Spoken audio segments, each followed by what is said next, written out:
Andito tayo with Aloy. So, okay, Aloy, I have 4 questions.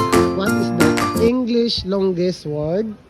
Numunood na microscopic silicovolcano kaniyoses. Wow, palakpakan! Okay, ilang liters yun? 45 Oh, wow.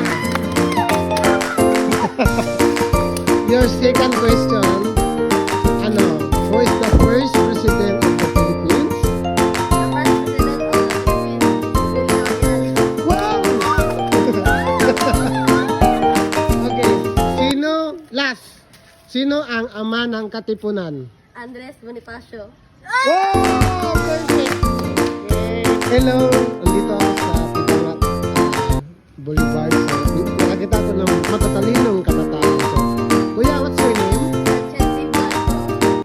Okay. Kuya, what's your name? Erickson T. Saranuela. Wow. Okay, ate, this one. Anong pangalan mo, ate? Mary Joy Pinaldo. Okay. Okay, guys. I have questions. One important question. So, what is the English longest word? Numunood na microscopic silicovolcano kaniyoses. Wow! Okay. Ilang liters yun? Yeah, thank you. Wow!